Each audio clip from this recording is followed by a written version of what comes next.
நமது ஜோதிட வசீகரன் குபேர கலச அறக்கட்டளையின் செயலாளர் குமார் சார் அவர்களை வருக வருக என வரவேற்கிறோம். அனைவருக்கும் வணக்கம். குபேர கலச அறக்கட்டளை நண்பர்களுக்கு முதல்கண் வணக்கத்தை தெரிவிச்சுக்கிறோம். மாதாந்திர கருத்தரங்கம் நடந்துட்டு இருக்கு. 24வது கருத்தரங்கமா இது வந்திருக்கு. 24 கருத்தரங்கம், ஒவ்வொரு கருத்தரங்கமும் ஒவ்வொரு விஷயமான மக்களுக்கு நிறைய போயிருக்கு. ஏன்னா இங்க பொதுவான எல்லா பக்கமும் கருத்தரங்கம் நடக்குது, எல்லாரும் தனிச்சிறப்பாவோட பண்றாங்க. இங்க பாத்தீங்கன்னா மல்டி லெவல் எண்கணிதம் இருக்கு, வாஸ்து இருக்கு, அதுக்கப்புறம் பாத்தீங்கன்னா உங்களுக்கு பிரசன்ன ஜோதிட முறைகள் இருக்குன்னு எல்லா நுணுக்கங்களும் நம்ம குபேர கலச அறக்கட்டையில அழகா இருக்கு. அதுல இப்ப நிறைய விஷயங்கள் இருந்தா கூட இன்னைக்கு நான் எந்த விஷயத்தை பத்தி பேச போறேன் அப்படிங்கிற விஷயத்த பாக்குறதுக்கு முன்னாடி இன்னைக்கு நம்ம பேச போற தலைப்பு எதுன்னு கேட்டீங்கன்னா, தொழில் தடையும் அது நீக்கும் பரிகாரங்களும் அப்படிங்கிற விஷயத்த நம்ம பார்க்க போறோம். தொழில் தடையும் அது நீக்கக்கூடிய பரிகாரங்களை பத்தி நான் சொல்ல போறேன். தொழில் சம்பந்தமான விஷயத்துல இருக்கக்கூடிய தடைகளை பத்தி நம்ம இன்னைக்கு தெரிஞ்சுக்க போறோம். தொழில் தடைனா என்ன சார் அப்படின்னு போய் கேட்டீங்கன்னா, ஒண்ணுமே இல்லைங்க, சிம்பிள் விஷயம் தான். தொழில் எல்லாரும் நம்ம கேட்குறாங்க. இப்போ நம்மகிட்ட ஜாதகம் பார்க்க வராங்க அப்படின்னா, ஒரு பேச்சுக்கு ஒரு 1 இயருக்கு முன்னாடி ஒரு ஜாதகம் பார்க்குறாரு. சார் உங்களுக்கு லக்னத்துக்கு சந்திரன் பலமாக இருக்காரு, சூரியன் பலமாக இருக்காரு, செவ்வாய் பலமாக இருக்காரு, நீங்கள் ஒரு உணவு சம்பந்தமான தொழில் பண்ணலாம் அப்படின்னு சொல்கிறோம். ஓகே, அதை வைக்கும்போது வாங்க, அது என்ன திசை, அதுக்கான விஷயத்த நம்ம சொல்கிறோம். அப்போ போயிடுறாங்க. ஒரு வருஷம், ஒரு 6 மாதம் கழிச்சு, ஒரு வருஷம் கழிச்சு வர்றாங்க. சார் ஹோட்டல் தொழில் ஆரம்பிச்சு சார், ஓடிச்சு, பட் அப்படியே நிக்குது சார், என்ன சார் காரணம் அப்படிங்கிற மாதிரி வருவாங்க. அதாவது இங்க எங்க தப்பு நடக்குதுன்னா, உணவு சம்பந்தமான துறை அப்படிங்கிறது ஒரு சின்ன புள்ளி. அந்த புள்ளிக்குள்ள நிறைய விஷயங்கள் உங்களுக்கு இருக்கு, உட்பிரிவுகள் இருக்கு. ஹோட்டல்ல எத்தனை விதமான ஹோட்டல்ஸ் இருக்கு இல்லையா? அதை பாத்தீங்கன்னா, இப்போ ஹோட்டல் தொழில் வைக்கலான்னு நம்ம சொல்லியாச்சு. அந்த ஹோட்டல் தொழில் சைவம் பண்ணலாமா இல்ல அசைவம் பண்ணலாமாங்கிற ஒரு 2 பிரிவு இருக்கு இல்லைங்களா? இப்போ அவரோட ஜாதகத்துல கேது வலிமையா இருக்காரு, சனிக்கேது வலிமையா இருக்கு. சனிக்கேது வலிமையா இருக்கிற அவர் பிரியாணி கடை வச்சா ஓடும், மீன் ஒரு ஃப்ரை பண்ணாருன்னா ஓடும், சில்லி கடை போட்டாருன்னா ஓடும். அதாவது நான்வெஜ் அவருக்கு சூப்பரா ஓடும். ஆனா அவர் போய் என்ன பண்ணியிருக்காரு, முழு சைவமா ஒரு ஹோட்டல் ஆரம்பிக்கிறாரு. அதுல ஒரு தோல்வி அடைஞ்சு வந்தார். அப்போ அதுக்கப்புறம் நம்ம சொல்லி புரிய வச்சோம். ஆரம்பிக்கும்போது வர சொன்னல, சரியா சார் வரல அப்படின்னு சொல்லி அவருக்கு நம்ம புரிய வச்சோம். அதே மாதிரி இன்னொரு ஜாதகத்துல அவருக்கு குரு பலமா இருக்காரு, குரு செவ்வாய் பலமா இருக்காரு, சூரியன் பலமா இருக்காரு. அவரு போய் நான்வெஜ்ஜை டச் பண்ணான்னு வச்சுங்களேன், ஓடாது. அப்போ உணவு சம்பந்தமான தொழில் பண்ணலாம் அப்படிங்கிறது ஒரு சின்ன புள்ளி.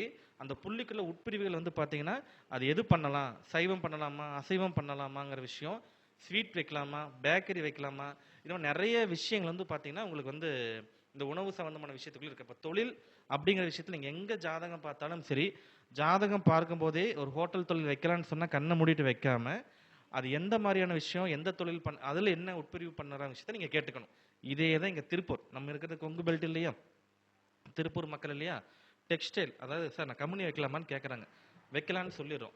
பட் அந்த கம்பெனியில் எந்த ஐட்டத்தை டச் பண்ணால் ஓடும் அப்படிங்கிறது சூட்சம் இருக்கு.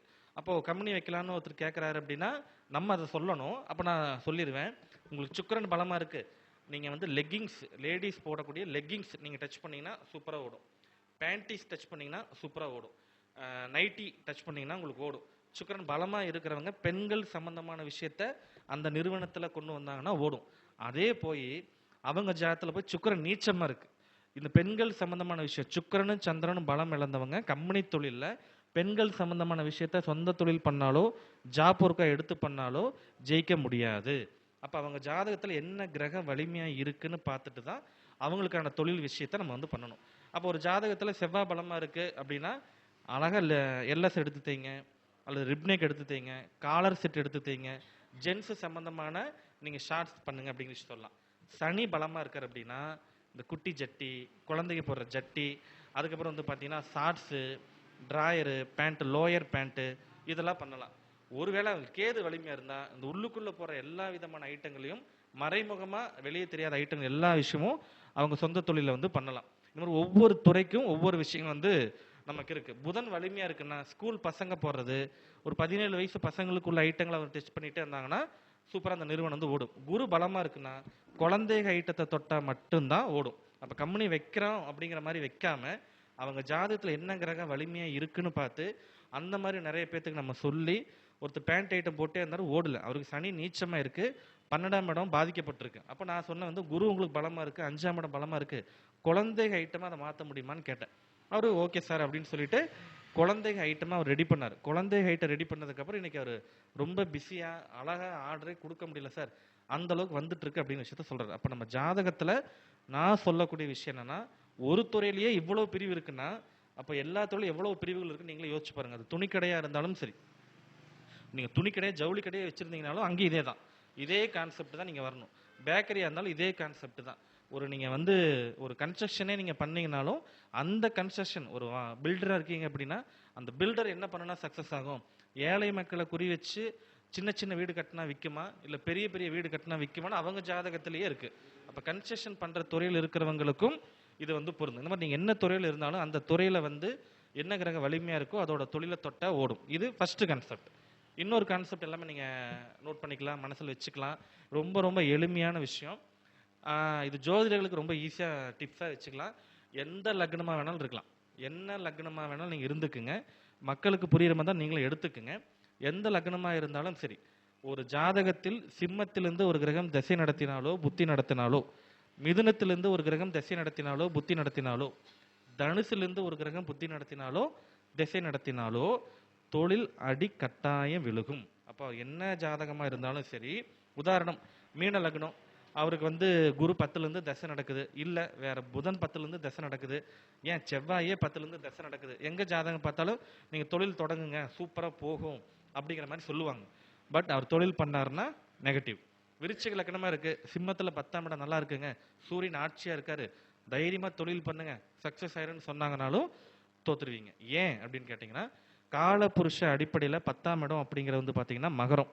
மகரத்துக்கு நேர் 8ஆம் இடம் எதுன்னு கேட்டிங்கன்னா சிம்மம். அப்போ சிம்மம் வந்து மகரத்துக்கு 8ஆம் இடமா வருது. அப்போ காலபுருஷன் இல்லாமல் நம்ம எதுவுமே இயங்காது அப்படிங்கிறத ஒரு ஜோதிடத்தோட விஷயம். அப்போ சிம்மத்திலேருந்து ஒரு கிரக தசை புத்தி நடத்துது அப்படின்னா நீங்கள் தொழில் ஆரம்பிச்சிங்கன்னா ஒரு லாஸ் இருக்குது. அதை குரு பார்க்குறாரா இல்லை மற்ற விஷயம் நல்லா இருக்காங்கிற விஷயத்த பார்த்து அது நம்ம தனிப்பட்ட ஜாதக ஆய்வு எடுத்துக்கலாம்னு வச்சுக்கோங்க. தனுஷு வந்து மகரத்துக்கு நேர் 12ஆம் இடமா வரும். மகரத்துக்கு 12ஆம் இடமான தனுசுலேருந்து ஒரு கிரக தசை நடத்தும் போது எவ்வளோ பேர் பணம் போட்ட சார், எடுக்கவே முடியல சார், தொழில் பண்ணினேன் லாஸ் ஆயிருக்குன்னு எத்தனையோ பேர் வந்து வந்திருக்காங்க. அப்போ எப்பவுமே காலபுருஷத்துக்கு நம்ம அந்த எந்த இடமா வருதுங்கிற விஷயத்த பார்த்து தசாபுத்தி நம்ம குறித்து கொடுத்தோம்னா நம்மளை நம்பி, ஏன்னா தொழில் ஆரம்பிக்கலாங்கும் போது 50 லட்சம், 1 கோடி, 2 கோடி, 3 கோடி, 5000, 10,000ன்னு ஏழையிலேருந்து பெரியவங்க வரைக்கும் எங்கே வராங்கன்னா, வெளியே 1000 பேர் சொல்லுவாங்க சார் நாங்கள் ஜாதகமே பார்க்க மாட்டேன்னு சொல்லுவாங்க. ஆனால் அழகாக நம்மகிட்ட வந்து சொல்லுவாங்க. ஏன்னா அவங்கள பொறுத்த வரைக்கும் கேட்க முடிவே எடுக்க மாட்டாங்க. நாத்திகம் பேசுகிறவங்க கூட தன்னோட மனைவிக்கு கட்டுப்பட்டு, சரி என் ஒய்ஃபு தான் சார் எங்கள் ஜாதகம் பார்க்கும்போது சொல்லுவாங்க, சார் எனக்கு இந்த ஜாதத்தில் நம்பிக்கை கிடையாது, என் ஒய்ஃப் சொன்னால் அதுக்காக நான் வரேன் அப்படின்னு எத்தனையோ பேர் வருவாங்க. அவங்க எல்லாமே ரெடி பண்ணிட்டு நம்மளை ஒரு மதிப்பாக கேட்கறக்கு வராங்க. அந்த டைமில் நம்ம ஏதாவது ஒரு சின்ன விஷயம் சொதப்பிட்டோம்னா நம்மளை நம்பி வர அவங்களுடைய அமௌண்ட்டும் வந்து வேஸ்ட் ஆகிடக்கூடாதுங்கிறதுக்காக தான் எந்த நட்சத்திரத்தில் தொடங்கணுங்கிற விஷயமும் இருக்குது. எந்த நட்சத்திரத்தில் தொடங்கினா அது லாஸ் ஆகுங்கிற கண்டிஷனும் இருக்குது. அதனால் அதை தெரிஞ்சுக்கிட்டு ஒவ்வொருத்தரும் தொழில் ஆரம்பிச்சிங்கன்னா தடை இல்லாமல் தொழில் பண்ணிட்டு போயிட்டே இருக்கலாம். மிதுன 6ஆம் இடமா வர்ற காரணத்தினால தான் நான் மிதுனத்தில் ஒரு கிரக தசாபுத்தி பண்ணும்போது நான் தொழில் பண்ண வேணாம்னு சொன்னதுக்கான காரணம். அவ்வளோதான். இதை நீங்கள் கரெக்டாக எடுத்து பண்ணிட்டீங்கன்னா நிச்சயமாக ஒரு வளர்ச்சி வந்து உங்களுக்கு கிடைக்கும் அப்படிங்கிற காரணத்தினால இது ஒரு பரிகாரம். 2வது ஆப்ஷனை வச்சுக்கோங்க. 3வது தான் நம்மளுடைய ஹைலைட்டாக வந்த விஷயம். தொழில் பண்ணிட்டு இருக்கேன் சார், தொழில் தடையாகவே போயிட்டுருக்கு, ஆட்களே வரமாட்டேறாங்க. நீங்கள் லேபர் கம்யூனிட்டி நம்பி ஒரு தொழில் பண்ணிட்டு இருக்கீங்கன்னு வச்சுப்போம். உங்களை நம்பி ஒரு 20 பேர் தொழிலாளர் இருக்காங்க, இல்லை ஒரு 1000 பேர் இருக்காங்க, இல்லை 100 பேர் இருக்காங்க, இல்லை 5 பேர் இருக்காங்கன்னு வச்சுப்போம். எத்தனை பேர் வேணாலும் இருக்கலாம். ஆட்களே வரமாட்டேறாங்க சார், அப்படியே தொழிலுக்கு ஆளே செட் ஆகலை அப்படிங்கிறவங்க உங்கள் ஏரியாவில் இருக்கக்கூடிய முனியப்பன் கோவில் எங்கே இருக்குன்னு பார்த்து வச்சுக்கோங்க. அதாவது கருப்பராயம் வேற, முனியப்பன் வேற. உங்கள் ஏரியாவில் இருக்கிற முனியப்பன் பார்த்து வச்சுக்கணும். சனிக்கிழமை ஒரு மாலை நீங்கள் வாங்கிட்டு போய் 8 வாரம் 8 சனிக்கிழமை நாங்கள் வரோம், எங்களுக்கு ஆட்கள் அமையணும், வேலையாட்கள் தங்கு தடை இல்லாமல் வரணும் அப்படின்னு வேண்டிக்கிட்டு 8 வாரம் 8 சனிக்கிழமை நீங்கள் முனீஸ்வரன் கோயிலுக்கு போய் மாலை வாங்கி கொடுத்துட்டு வேண்டிக்கிட்டு 8வது வார சனிக்கிழமை சந்தன காப்புக்கு ஏற்பாடு பண்ணுறோன்னு சொல்லி வேண்டிக்கிட்டு வந்துட்டீங்கன்னா நிச்சயமாக உங்களுக்கு வந்து வேலையாட்கள் பிரச்சனை வந்து குறையும். நிறைய பக்கம் ஆளே அமைய மாட்டேறாங்க சார், ஆளே வரமாட்டேறாங்க சார் அப்படின்னு சொல்லுவாங்க. இது வந்து உங்களுக்கு இருக்கக்கூடிய லேபர் கம்யூனிட்டி ப்ராப்ளம் தீர்க்கறதுக்கு முனியப்பன் கோவில் பரிகாரம். இது ஒன்று. இன்னொரு சில பேர் வச்சுருப்பாங்க, தொழில் ஸ்தாபனம் வந்து வச்சுருப்பாங்க. தொழில் ஸ்தாபனம் வந்து கடைக்கு ஆளே வரமாட்டேறாங்க சார், நாங்கள் துணி கடை வச்சுருக்கோம், இல்லை பேக்கரி வச்சுருக்கோம், இல்லை வேறு ஏதாவது ஒரு நிறுவனம் வச்சுருக்கோம், நாங்கள் வந்து வாடிக்கையாளர் நம்பி தான் இருக்கோம், அவங்க வரவே மாட்டேறாங்க சார், அதுக்கு ஏதாவது பரிகாரம் இருக்கா சார் அப்படின்னு கேட்டிங்கன்னா, ரொம்ப நிறைய விஷயங்கள் இருந்தால் கூட சின்னதாக ஒரு பரிகாரம் என்ன சார் அப்படின்னு கேட்டிங்கன்னா, உங்கள் தொழில் நிறுவனத்துடைய வாசலில் அரச மரத்துடைய இலை எடுத்துக்கணும். அரசனை போல வாழ்வேன் அந்த காலத்தில் பழமொழி இருக்கு இல்லைங்களா, அரச மரத்துடைய இலை எடுத்துக்கிறீங்க. இலையில் 3 சொட்டு தேன் விட்டு உங்களுடைய நிறுவனத்தோட வெளியில் ஒரு ஓரமாக கொண்டு போய் வச்சிருங்க. அந்த அரச மர இலையில தேன் விட்டு யாரும் மிதிச்சிடாமல் இருக்கிறதுக்காக தான் ஓரமாக வைக்க சொல்கிறோம். முன்னாடி கூட வச்சுக்கோங்க. அந்த தேனை எறும்புகள் வந்து எவ்வளோ தூரம் அழகாக வந்து சாப்பிடுதோ அதே மாதிரி உங்கள் நிறுவனத்துக்கு ஆட்கள் தொடர்ச்சியாக வர ஆரம்பிப்பாங்க அப்படின்னு அர்த்தம். அரச மர இலையில சர்க்கரையும் வைக்கலாம், அரச மர இலையில தேனும் வைக்கலாம். அப்படி வைக்கும்போது ரெகுலராக உங்களுக்கு நீங்கள் ஒரு மகளிர் குழு வச்சுருக்கீங்க, பெண்கள் அதிகமாக வரணும்னாலும் இந்த பரிகாரம் பண்ணலாம். எனக்கு ஒரு ஒரு ஜோதிட நிலையம் வச்சுருக்கேன், எங்களுக்கு கஸ்டமர் அதிகமாக வரணும்னாலும் இந்த பரிகாரம் பண்ணலாம். இதை பார்க்குறவங்க உங்களுக்கு ஏற்ற மாதிரி நீங்கள் மாற்றிக்கலாம். அல்லது ஒரு கைப்பிடி சர்க்கரை எடுத்துகிட்டு போய் செடியில் ஓரமாக போட்டிங்கனாலும் அந்த செடியில் சர்க்கரைகள் உண்ண உணவுக்காக எறும்பு வருது இல்லையா, அதுவும் பவர். கரும்பு சர்க்கரை நீங்கள் போட்டால் கூட ஓகே தான். மொத்தத்தில் ஒரு சின்ன உயிரினத்துக்கு நீங்கள் எந்த அளவுக்கு உணவு கொடுக்குறீங்களோ அந்த அளவுக்கு தொழில் நிறுவனத்தில் இருக்கிற தடை நீங்கி ஆட்கள் வர ஆரம்பிப்பாங்க. இன்னொன்று விஷயம், தொழில் தடை அதிகமாக இருந்துகிட்டே இருக்குது சார், ஒரு யாரோ செய்வன பண்ண மாதிரி இருக்குது, லாக் ஆன மாதிரி ஒரு ஃபீல் இருக்குது அப்படின்னு நினைக்கிறவங்க ஒரு தேங்காய் எடுத்துக்கிறீங்க. தேங்காயில் வந்து மஞ்சள் தடவிக்கிறீங்க. வெறும் தேங்காய், சாதாரண தேங்காய், அதில் மஞ்சள் அப்ளை பண்ணி நல்லா தடவிக்கிறீங்க.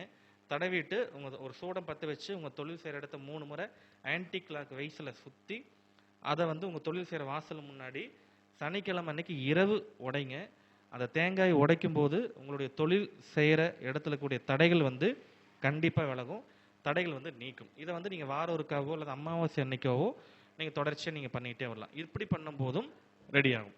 ஆல்ரெடி நீங்கள் தொழில் செய்கிற இடத்துக்கு இது பண்ணிகிட்டே இருக்கீங்கன்னா இதை அப்படியே பண்ணுங்கள். தேங்காயிலேருந்து மஞ்சள் மட்டும்தான் எக்ஸ்ட்ராவாக வந்து நம்ம சேர்த்த சொல்கிறோம். இந்த மாதிரியான விஷயங்களை நீங்கள் பண்ணிகிட்டே இருக்கலாம். காலபுருஷத்துக்கு 10ஆம் அதிபதியும் சனி தான், 11ஆம் இடமும் சனி தான்.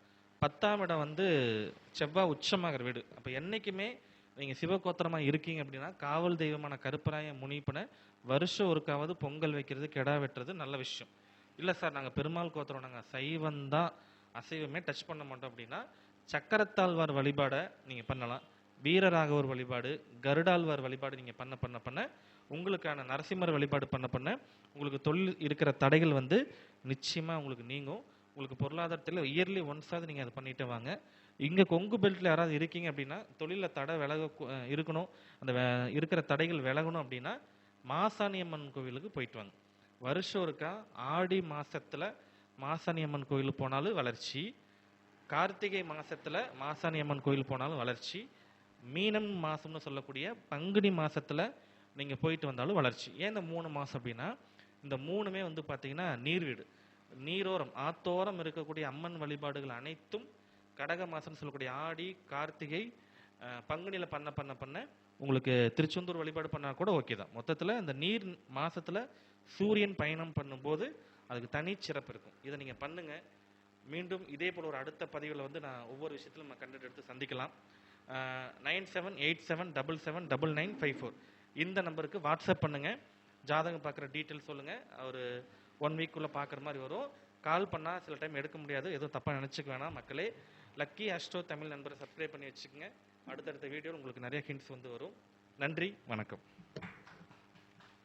மிக அற்புதமாக பேசிய நமது ஜோதிட வசீகரன் அவர்களுக்கு நன்றியை தெரிவித்துக் கொண்டு குபேர கலச நிர்வாகிகள் கௌரவிப்பார்கள்.